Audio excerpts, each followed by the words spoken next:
Le Conseil des ministres s'est réuni ce mercredi 3 juillet 2019 sous la présidence de M. Patrice Talon, président de la République, chef de l'État, chef du gouvernement.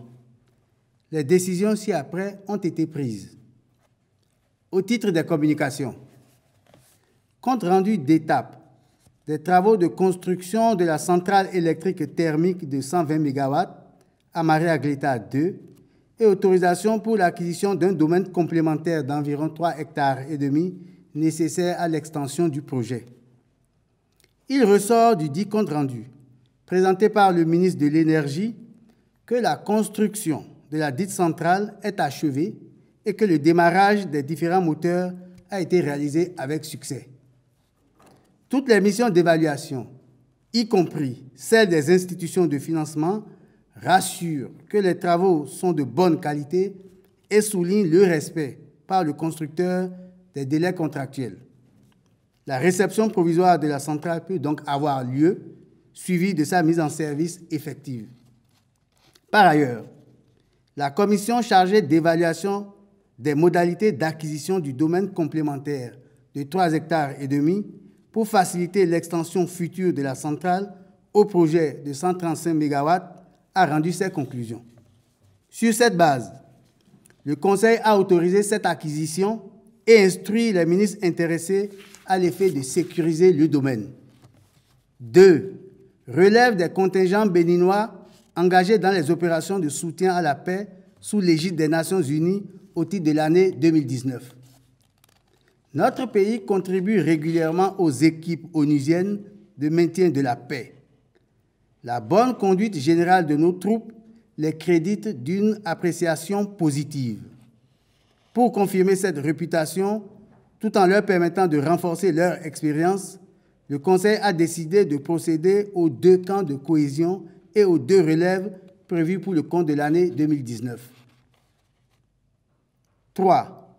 Contractualisation pour la réalisation des travaux d'aménagement et de stabilisation de la berge sud du fleuve Mono à Gbekon et sélection d'un bureau de contrôle et de surveillance des travaux dans la commune de Grand Popo.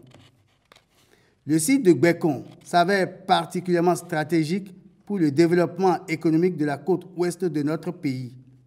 Compte tenu des aléas climatiques actuels, une érosion sévère s'observe sur la berge sud du fleuve Mono et menace l'arrondissement d'Avlo et son patrimoine écologique. Pour atténuer ce phénomène, en attendant la mise en œuvre de la phase ouest du projet de protection de la côte, qui prend en compte toute la commune de Grand Popo, il est prévu la réalisation de travaux d'urgence. Ceci consiste en, premièrement, un dragage fluvial de sable, deuxièmement, l'épandage du sable sur une superficie de 3 hectares 88 centiares, troisièmement, la réalisation d'une digue aux fins d'absorption des eaux de ruissellement et de leur conversion en infiltration verticale. Quatrièmement, la mise en terre de plans de palétuviers aux fins de réalisation d'une surface de 13 095 m² de mangroves sur toute la longueur nord de l'ouvrage. Et enfin, cinquièmement, un suivi environnemental pour la préservation des habitats écologiques et des écosystèmes. Le Conseil a autorisé la réalisation des travaux et le recrutement d'un bureau d'études pour en assurer le contrôle. 4. Financement du plan d'intervention prioritaire dans la réserve de biosphère transfrontalière du Parc national W. Ce complexe, d'une superficie de 7 623 km², fait l'objet d'une forte pression démographique avec des activités illicites de braconnage, d'élevage, de pêche et d'exploitation forestière. Préoccupé par cette situation, le gouvernement a mis en place un plan d'intervention prioritaire dont une partie du financement incombe au budget national et le reste à la Fondation des savanes ouest-africaines, partenaire stratégique du projet. Appréciant l'urgence de la mise en œuvre de ce plan, le Conseil a autorisé le décaissement de la contrepartie béninoise qui s'élève à la somme de 347 361 840 francs CFA.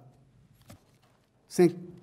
Contractualisation pour la mobilisation des ressources et la réalisation des travaux de construction du complexe touristique de la Marina et des infrastructures auxiliaires à Diegbadji, dans la commune de Ouida.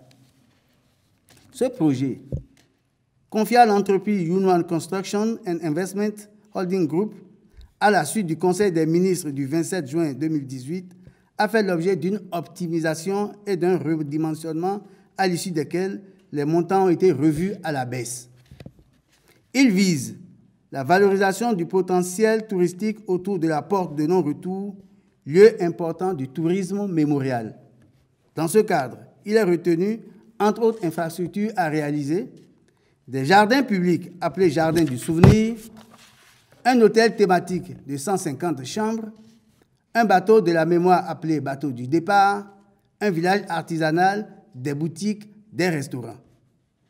Les ministres intervenant dans la mise en œuvre du projet sont instruits de procéder à la signature du contrat avec l'entreprise et d'accomplir toutes les diligences nécessaires au démarrage effectif et au suivi rigoureux des travaux.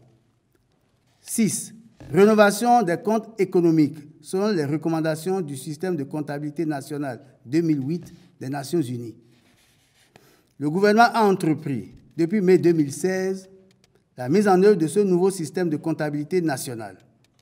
L'exercice permet, d'une part, de se conformer aux normes internationales et, d'autre part, d'ajuster la pertinence des agrégats macroéconomiques en s'adaptant aux nouvelles réalités résultant de l'évolution structurelle de l'économie. Pour ce faire, et conformément aux normes internationales, l'année de base choisie est 2015 contre 2007 pour les anciens comptes. Ce choix est motivé, entre autres, par la disponibilité des données plus récentes issues notamment du 4e recensement général de la population et de l'habitat et de l'enquête EMICOV 2015. Au terme des travaux conduits avec l'assistance technique du Fonds monétaire international, de la Commission économique des Nations unies pour l'Afrique et l'Observatoire économique et statistique d'Afrique subsaharienne, les principaux résultats obtenus pour l'année 2015 affichent une valeur du PIB qui s'établit à 6 732 milliards 8 contre 4 926,4 CFA dans les anciens comptes élaborés sur la base du système de comptabilité nationale 1993, soit une hausse de 36,7%. Une contribution plus importante des secteurs primaires et tertiaires au PIB, soit respectivement 26,4% et 49,2% contre 22,1% et 45,8% dans les anciens comptes. Une contribution du secteur secondaire au PIB pour 16,4% contre 21,2% dans les anciens comptes. Par ailleurs, les résultats de ces travaux révèlent principalement, en 2018, un taux d'endettement de 41% contre 56% dans les anciens comptes, un taux de contribution fiscale de 10,2% contre 14% précédemment, un déficit budgétaire de moins 2,9% contre moins 4% suivant l'ancienne méthode et un déficit courant de la balance des paiements de moins 6,8% contre 9,3% anciennement. Le Conseil a pris acte de ces résultats et instruit le ministre de l'Économie et des Finances d'assurer la diffusion de cette nouvelle série de comptes économiques. Au titre des rencontres et manifestations internationales, le Conseil a autorisé l'organisation à Cotonou, du 30 au 31 juillet 2019, de la 19e réunion du Comité des ministres du projet de gazoduc de l'Afrique de l'Ouest. Je vous remercie.